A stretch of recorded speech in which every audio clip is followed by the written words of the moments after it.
네, 내년 예산안이 오늘 정오를 기해서 국회 본회의에 자동 부의가 됐습니다. 여야는 지금 시간에도 투트랙 협상을 지속 중으로 알려져 있습니다. 네, 합의된 예산안 수정안이 제출될 수 있을지 주목되고 있습니다. 오늘 이 시각 두 분의 전문가와 함께 관련 소식 짚어보도록 하겠습니다.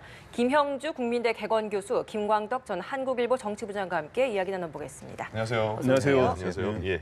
먼저 새 예산안 처리가 원래 1일 자정까지였다가 오늘 정오로 옮겨졌다가 본회의가 9시까지 연기가 됐습니다. 그래서 일각에서는 정세균 의장이 직권상정을 하지 않을까라는 생각도 있었는데 일단 여야의 상황을 지켜보자 이런 느낌인 것 같거든요. 어떻게 보십니까? 네, 그렇습니다. 우선 직권상정을 했을 때 이 현재 그 정부가 가져온 예산안 자체를 더불어민주당과 정의당만 가지고 표결에 들어갔을 때 이게 통과된다는 보장이 없지 않습니까? 예. 굉장히 큰 후폭풍이 될 수 있기 때문에 실제로 어저께도 보면 예산 부수부반이 어느 정도 다는 아니지만 상당수가 미리 통과되는 부분이 있었어요. 그렇기 네. 때문에 저는 9시까지 연기된다는 것은 굉장히 좋은 시그널로 봅니다. 물론 예. 실제적으로 말하자면 선진화법에 따라서 오늘 내에 할 수 있을 것이냐 하는 부분은 좀 미지수입니다만은 예.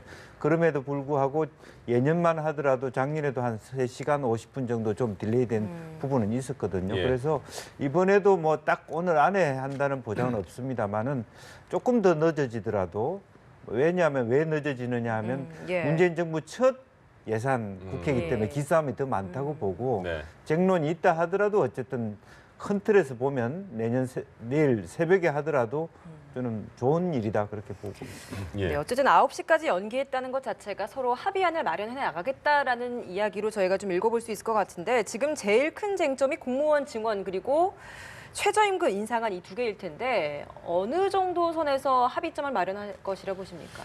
일단 원론부터 이야기하면 예. 원래 과거는 12월 12일 날까지 헌법상으로 처리하게 돼 있었음에도 불구하고 연말까지 가서 처리되는 경우가 많았습니다. 네. 그런데 이제 선진화법 도입한 이후로 2일 밤에 계속 처리되고 있습니다. 2일 네. 밤이라는 게 뭐냐 하면 2일 날 실제 밤에 처리된 경우도 있고 3일 새벽, 네. 올해하고 작년은 3일 새벽에 한 것도 2일 밤에 처리된 거로 생각해서 이제 시한을 지킨 거로 이렇게 되고 있는데 예. 오늘도 9시에 합의됐다는 거는 어떻든 오늘 9시에 꼭 안 되더라도 오늘 밤 자정의 직전이나 직후에 통과될 가능성이 좀 있다라고 하는 걸 보여주는 건데 예. 그러면 이제 접점을 찾아야 되는 게 가장 큰 쟁점이 뭐냐 하면 공무원 증원과 규모와 그다음에 이제 최저임금 일자리 지원 요거 예. 갖고 이제 정점인데 네. 공무원 증원이 이제 현 정부 문재인 정부는 많이 과거 정부보다 공무원을 많이 늘리는 일자리 창출 이런 방식을 택하기 때문에 예. 임기 중에 17만 4천 명을 늘리는 걸 5년 동안 그런데 내년에는 1만 2,200명을 늘리겠다는 거예요. 이거에 대해서 야당은 대폭 삭감을 주장하고 있어가지고 지금 어떤 상황이냐 하면 여야가 조금은 접근된 게 있습니다. 한 절반 가까이인 43%가량의 예산을 줄이자 이런 건데 이제 그거에 대해서 약간 차이가 있는 게 예. 야당은 1만 2,200명 중에 43%를 줄이자는 거고 다르군요. 여당은 원래 7,000명 정도는 과거에도 늘려오지 않았느냐. 그러니까 예. 추가로 늘리는 한 5천여 명에 대해서만 43%를 줄이자 이런 입장의 차이를 보이고 있어서 네. 이 43%지만 또 그 43%의 질이 다릅니다. 그래서 예. 그런 차이가 있고요. 그다음에 그 최저임금 일자리 지원에 대해서는 이거는 야당은 이거를 예산 규모도 줄일 뿐만 아니라 최저임금 일자리 지원은 내년으로 딱 한정해야 된다라고 하는 이런 입장인데 여권에서도 앞으로 무한정 길게 갈 거까지는 않겠다. 그리고 그러나 가급적 삭감하면 좀 삭감을 좀 줄이자 뭐 이런 입장이어서 예. 이 부대 의견으로 과연 어떤 식으로 언제까지 한정한다든가 어떤 식으로 하는 부대 의견을 붙여가지고 여야가 접점을 찾을 가능성이 있다. 이제 이런 이야기가 나오고 있는데 과연 그렇게 제대로 될지는 좀 봐야 될 것 같습니다. 예. 그럼 두 분 모두 김 교수님 아까 잠시 언급해 주셨습니다만 2012년에 국회 선진화법이 시작이 되면서 그래도 예산안 처리 시점은 지켜지지 않았습니까? 이번에 네. 만약에 지켜지지 못하면 그 여야도 그런 부담에서 벗어나기 힘들 것 같은데 그래도 지켜질 그렇습니다. 수 있다고 보시는 사실은 뭐 뭔가요? 엄격하게 얘기하면 작년, 재작년도 정확하게 지켜졌다고 넘겼죠. 말하기는 예. 어렵고요. 예. 그러니까 재작년 경우에도 몇십 분 정도, 1시간은 아니었지만 늦어졌고 한 4, 50분 늦어졌고 네. 작년의 경우도 한 3시간 56분 정도 이후에 통과됐기 때문에 엄격하게 이게 지켜진 건 아니지만 돼가고 네. 있군요. 이런 상황이. 과거에도 더 2012년 이전에도 보면은 사실은 새해가 되고 새벽에 네. 저 역시도 국회의원 할 때 보면 새해가 돼서 아침 5시에 말하자면 24시간 해장국을 먹으면서 집으로 돌아가는 게 국회의원들의 1월 1일의 예. 풍속도였습니다. 예. 그게 비하면 상당히 많이 앞당겨진 거라고 보여지고 오늘도 9시에 열려 있다면 9시에 열린다고 보기는 좀 어려울 겁니다. 그래서 밤 12시까지 최선을 다하고 12시에 하더라도요. 실제적으로 여야가 합의한 안을 최종적으로 기재부가 다듬는데 5시간에서 7시간 걸립니다. 예. 그렇기 때문에 설령 예를 들어서 뭐 9시에 한다 하더라도 최종안이 나온다라고 하는 것은 한 새벽 3, 4시 돼야지 최종적인 예산안이 마무리되는 것이기 때문에 어렵사리 그렇게라도 되면 좋겠다는 생각이고요. 다소 내일 중에 하더라도 저는 뭐 그야말로 어떤 크게 이 준예산으로 하는 파행을 막는다는 의미에서는 나쁘지 않다 그렇게 보입니다. 일단 깔끔하게 그 기한을 지키지 못했네요. 요거와 관련해서 좀 우스갯소리를 하자면 네. 국회의원들은 평소에 그리고 낮에는 굉장히 속도가 느려요. 일하는 속도가. 그러다가 무슨 이런 벼랑 끝이 다가오거나 밤이 되면 좀 속도가 빨라지는 예. 그럴 때 이제 그때야 이제 본격적으로 움직이는 이런 게 있는데 그래서 과거 같은 경우는 국회의원하고 정치부 기자들이 예. 12월인 경우 이제 예산안 시한이 12월 2일이라 그래서 2일 날 밤에 내내 기다리면서 소위 이제 기자들도 내내 기다려야 되고 예. 그다음에 정기국회 끝내는 12월 9일 내지 10일에도 밤새 지키고 그다음에 또 연말에 그걸 늦어져서 또 연말에 처리되는 경우가 있었거든요. 그래서 소위 12월 31일 날과 심지어 1월 1일 새해를 맞이하는 새벽까지 막 지키는 경우가 있었는데 이번엔 대충 이제 선진화법 도입 이후로는 예산안 이 2일 날 전후에 처리되니까 그래도 긴장할 때가 좀 줄어들어서 좀 다행입니다. 그냥. 짧게 김 교수님이 그냥 yes or no로 저런 국회의원의 저런 평가에 대해서 동의하십니까? 전직 의원으로서? 그동안에 그런 관행이 있었고 예. 선진화법으로 인해서 어쨌든 짧아진 것은 다행이라고 생각하고 예, 예. 헌법을 지키는 일이고요. 그런데 어쨌든 이번 일정의 경우에는 최장으로 보면 이번 정기국회가 마무리되는 12월 8일입니까? 그 전에까지 갈 수 있는 긴장 상태는 분명히 있을 수 있다. 이렇게 예. 볼 수 있습니다. 알겠습니다. 예산안 관련 소식은 저희가 좀 추가적으로 들어오는 대로 계속해서 전해드릴 예정입니다. 네. 이번엔 좀 다른 정치권 소식을 짚어보겠습니다. 우병우 전 민정수석을 도와서 불법 사찰 그리고 비선 보고를 한 혐의를 받는 최윤수 전 국정원 2차장 구속영장이 기각됐습니다. 예상하셨습니까? 어떻게 보셨습니까? 요즘에 종종 이제 영장 전담 판사라든가 또 이제 또 서울 중앙지법에서 이렇게 기각하는 경우가 종종 예. 있어서 예. 논란이 되고 있어서 뭐 이런 경우도 있을 수 있겠구나 하지만 이번에는 그래도 검찰이 상당한 의지를 갖고 이번에 우병우 전 수석이 이번에 고비는 요번에 구분 응선은 넘기 어려울 거다. 뭐 이런 시각이 있었기 때문에 예. 그 우병우 전 수석을 구속하려면 그게 연결고리가 지금 현재 추명호 전 국정원의 국장의 보고를 받으면서 우병우 전 수석한테 추명호 전 국장이 직보를 했다는 거 아닙니까? 여러 가지 불법 사찰이라든가 블랙리스트라든가 이거 관련해서 직보하고 이런 관여하는 그런 관계였다는데 그거를 최윤수 전 국정원 차장이 중간에서 다리 역할을 하고 예. 일종의 방조하는 역할을 했기 때문에 최윤수 전 국정원 차장이 구속이 돼야 이제 우병우 전 수석 구속이 더 용이하게 되는 이런 길로 갈 거로 예상이 됐었는데 이 기각은 상당히 의외로 받아들여지고 있습니다. 그래서 예. 이 오민석 영장전담 판사가 이번에 이제 기각을 했는데 또 이제 이거 기각에 대해서 또 여러 가지 이제 네티즌들 사이에서는 이게 옳고 그러니 하면서 여러 가지 또 논란이 벌어지고 있는 상황이어서 예. 과연 우병우 전 수석의 과연 구속영장을 좀 청구하려는 방침인데 과연 그런 것들이 제대로 이제 될지 그걸 좀 지켜봐야 되는 상황인 것 같습니다. 네, 예. 김 교수께서는 어떻게 보십니까? 우병우 전 수석의 신병 처리 방향도 좀 예단하기 어려울 것 같은데 네. 구속영장이 청구되고도 발부까지 될 것이라 보십니까?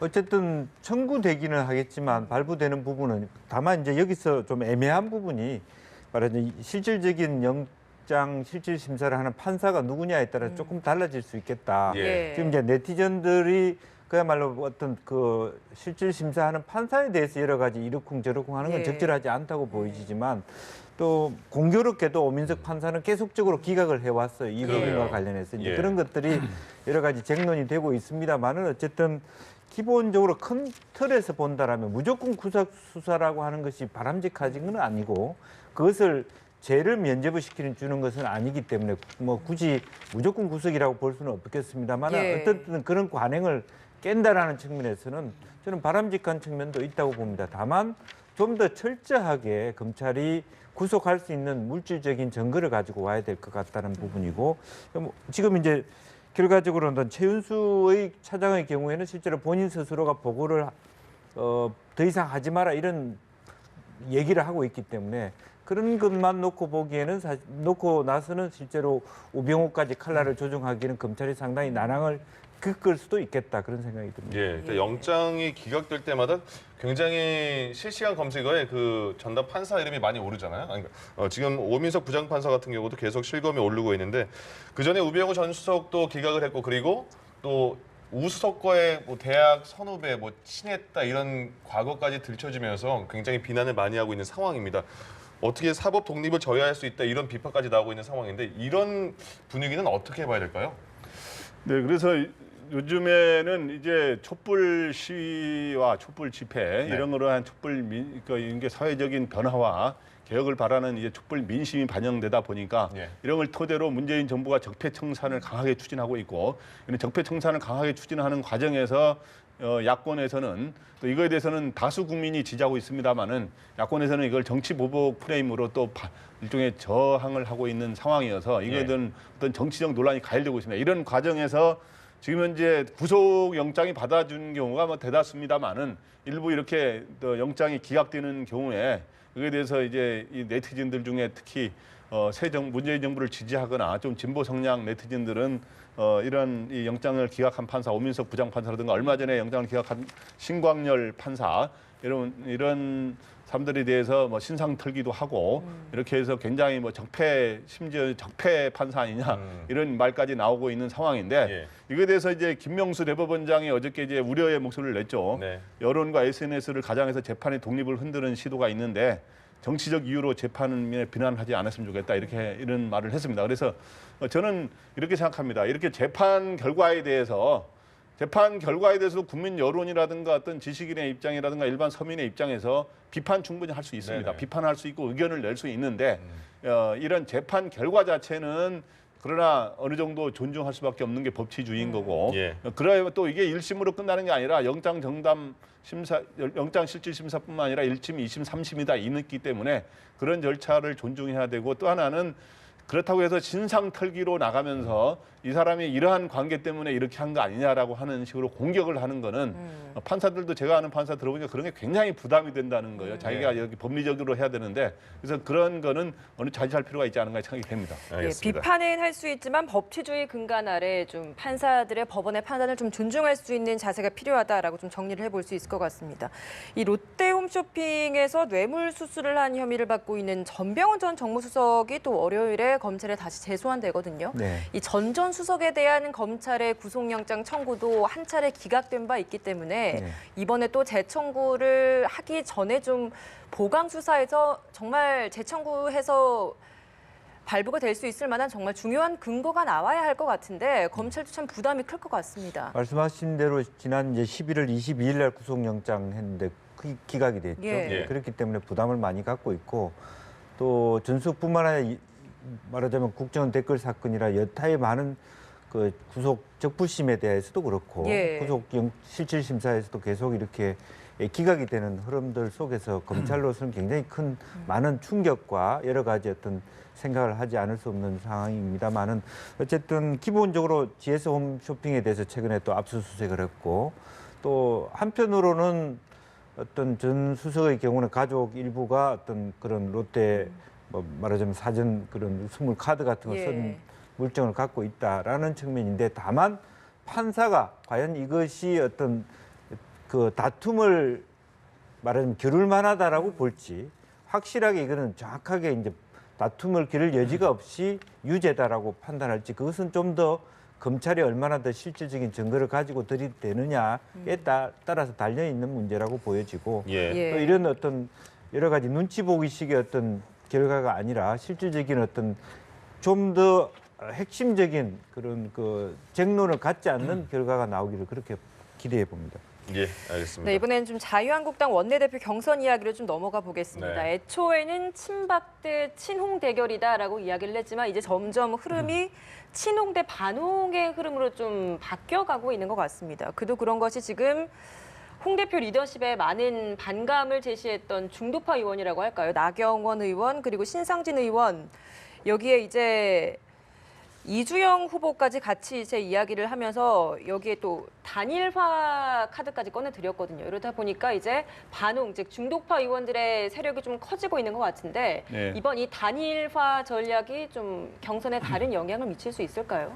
영향을 당연히 미치게 되죠. 그래서 처음에는 친홍대, 친박 구도의 대결로 사실 처음에 출발했는데 예. 그렇게 되면 승부는 친박은 어렵지 않습니까? 어차피 친박은 결선 투표까지 가서 그런 걸 다 염두에 둔 거죠. 네, 그렇죠. 이제 결선 어차피 과반 득표를 해야 되니까 결선 투표를 해야 되는 게 되는 거죠. 여러 예. 사람이 나올 경우에는. 근데 두 사람으로 압축될 경우는 초반에 1차 투표에서 끝날 수가 있는데 처음에 친홍대 친박 대결에서는 친박이 국정농단의 주요 세력으로 돼 있기 때문에 친박에 당선하기 어려운 구도에서 그렇게 됐었는데 지금은 친홍대 반홍 또는 비홍 구도로 가는 바람에 홍준표 대표에 대한 사당화 논란이라든가 사실 여부를 떠나서 그다음에 이제 발언의 품격성 이런 예. 논란들이 벌어지면서 비홍이 결집하는 이제 비홍이 범친박들을 끌어들이면서 결집하는 이런 구도로 가다 보니까 근데 이제 비홍 후보들이 많았단 말이에요. 이주영 의원은 5선인 이주영 의원 외에도 나경원 의원, 그다음에 조경태 의원, 신상진 의원 등 이렇게 있었는데 비홍주에서 너무 친박성에 강한 사람은 되게 어려우니까 이렇게 좀 친박이 좀 넓거나 이 중립적인 성향 사람들끼리 이렇게 모여서 하는데 예. 최근에 이제 나경원 의원이 하고 신상진 의원이 불출마 선언을 하면서 이제 이게 만약에 이주영 의원 단일화로 만약에 갈 경우에는 예. 친홍이 이주영 의원이 친박 표까지 끌어들일 가능성이 있거든요. 이주영 의원이 범친박계로 좀 분류되잖아요. 네, 범친박으로 분류되기 예. 때문에 그래서 친박에 홍문종 후보가 있습니다만은 만약에 홍문종 후보가 1차 투표에 나와서라도 만약에 2차 투표에서 안 될 경우에 예.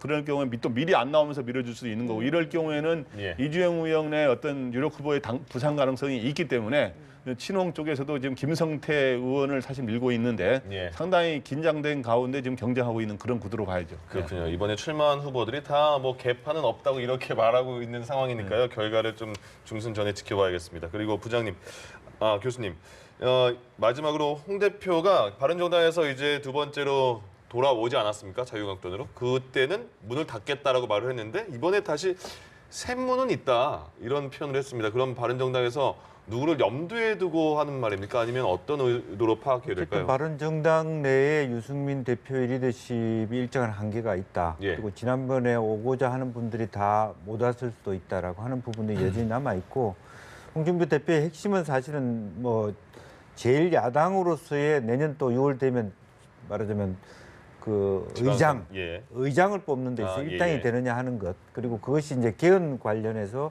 주도성을 지냐 본인은 개헌을 하지 않도록 하겠다라는 큰 정치 일정도 그렇고 실제적으로 여전히 바른정당이 있는 상태에서의 어떤 내년 지방선거가 굉장히 부담스럽기도 예. 하거든요. 이제 그런 두 가지 부분 마지막으로는 본인이 현재 방금 전에 우리가 토론했습니다마는 당내에서도 아슬아슬하거든요. 그런 부분에 실제로 김무성 전 대표와 같이 좀 더 자기 지지 구도를 좀 확고하기 위해서는 조금 더 바른정당에서 사람이 오는 것이 여러모로 본인에게도 좋고 예. 자유한국당에도 좋고 내년 지방선거나 또 개헌에 대한 브레이크를 그런 데서 좋다 이렇게 말하자면 여러 가지 다석적인 포석이다 그렇게 봐야 되겠습니다. 끝으로 마지막으로 짧게 그러면 추가로 넘어올 만한 사람이 아직 남아 있습니까? 어떻게 보십니까?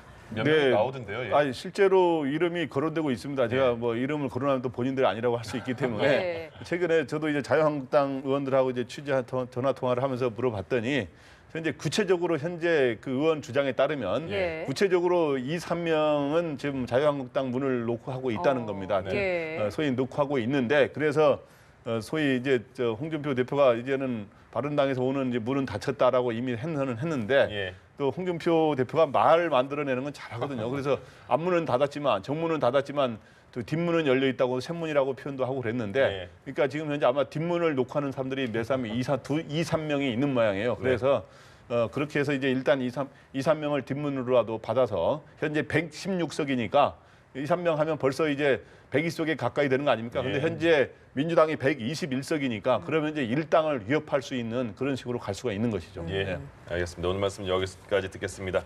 김형주 국민대 개공교수, 김광덕 전 한국일보 정치부장이었습니다. 두 분 고맙습니다. 고맙습니다. 예.